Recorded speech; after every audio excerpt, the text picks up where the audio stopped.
ओम नमो भगवते वासुदेवाय. श्लोक 31 आणि 32. क्षिप्रं भवति धर्मात्मा शश्वच्छान्तिं निगच्छति. कौन्तेय प्रतिजानीहि न मे भक्तः प्रणश्यति. मां हि पार्थं व्यपाश्रित्य येऽपि स्युः पापयोनयः. स्त्रियो वैश्यास्तथा शूद्रा स्तेऽपि यान्ति परांगतिम्. शब्दार्थ. माझा भक्त तत्काळ धर्मात्मा होतो आणि नेहमी टिकणाऱ्या परमशांतीला प्राप्त होतो.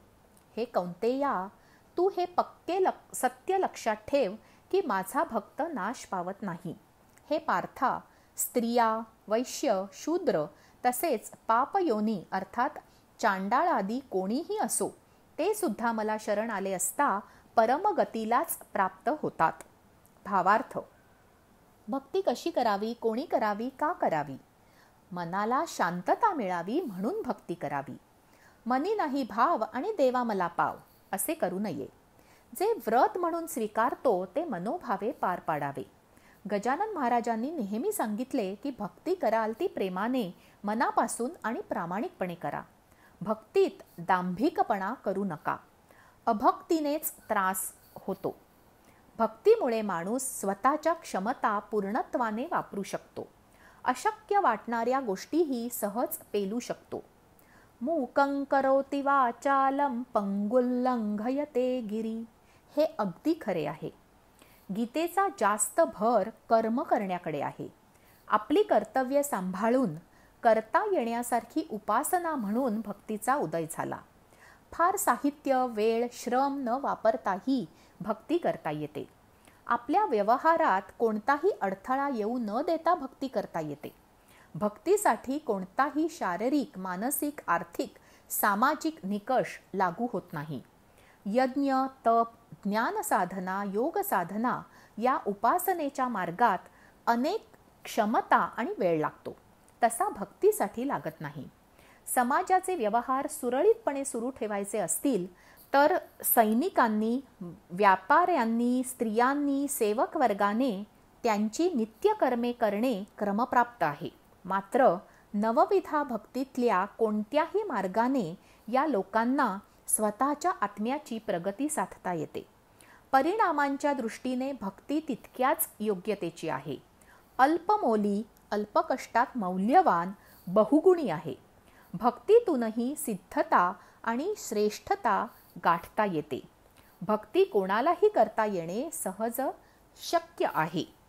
श्लोक 33. किं पुनर्ब्राह्मणाः पुण्या भक्ता राजर्षयस्तथा.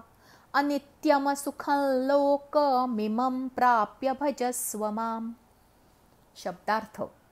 मग पुण्यशील ब्राह्मण तसेच राजर्षी भक्त लोक मला शरण येऊन परमगतीला प्राप्त होतात हे काय सांगावयास पाहिजे.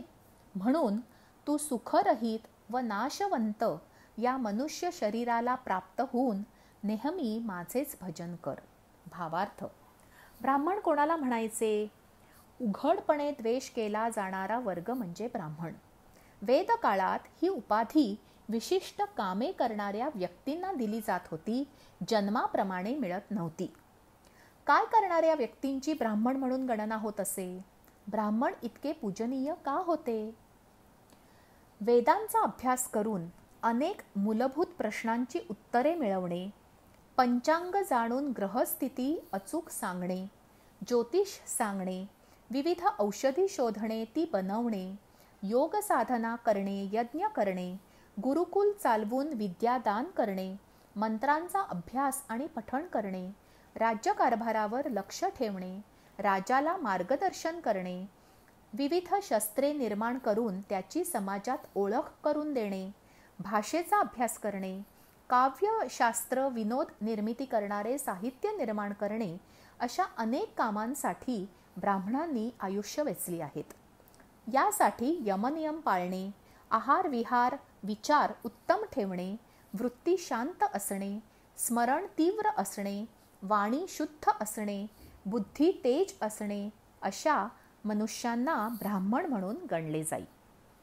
समाजाच्या प्रगतीत त्यांचा सिंहाचा वाटा होता. ते कधीही श्रीमंत नव्हते, कारण त्यांना द्रव्याचा मोह आणि आसक्ती नव्हती. त्यांनी कधीही राज्य केले नाही किंवा अधिकाराची पदे भूषवली नाहीत. त्यांनी सत्तेसाठी प्रसिद्धीसाठी कधीही प्रयत्न केले नाहीत. भगवंत स्वतः इथे म्हणत आहेत की ब्राह्मण तर परमगतीला प्राप्त होतातच हे वेगळे सांगायला नको, कारण ब्राह्मणांनी प्रत्येक कार्य देशाच्या आणि समाजाच्या उन्नतीसाठीच केले, म्हणून तर त्यांना ब्रह्मस्वरूप मानत होते. परमगती मिळावी म्हणून भगवंताचे स्मरण हा साधा सोपा उपाय आहे. श्लोक 34. मन्मना भव मद्भक्तो मद्याजी मां नमस्कुरु मामे वैश्यसि युक्तैव मात्मानं मत्परायणः. ओम तत्सदिति श्रीमद्भगवद्गीतासु उपनिषत्सु ब्रह्मविद्यायां योगशास्त्रे श्रीकृष्णार्जुनसंवादे राजविद्या राजगुह्ययोगो नाम 9मोऽध्यायः. शब्दार्थ. माझ्यात मन ठेव, माझा भक्त हो, माझी पूजा कर, मला नमस्कार कर.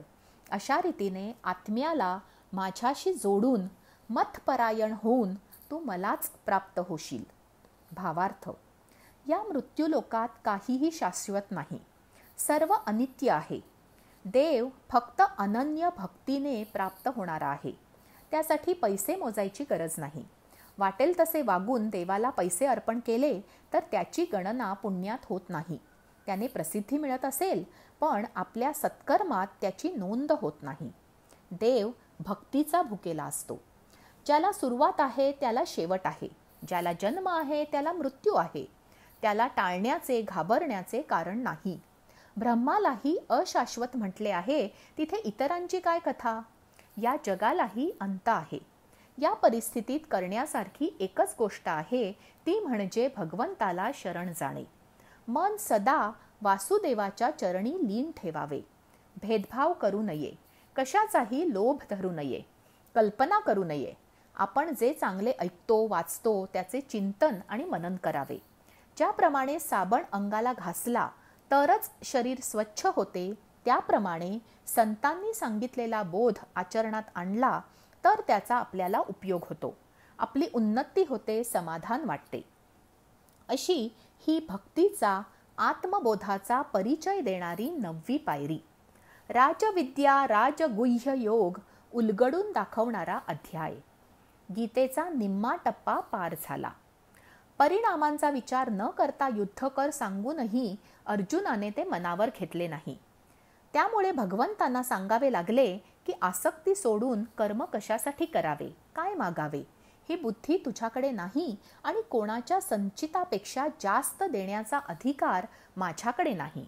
त्यामुळे हाती असलेले कार्य पार पाडणे इतकेच मानवाच्या हातात आहे. ते केल्याशिवाय पुढे गती नाही.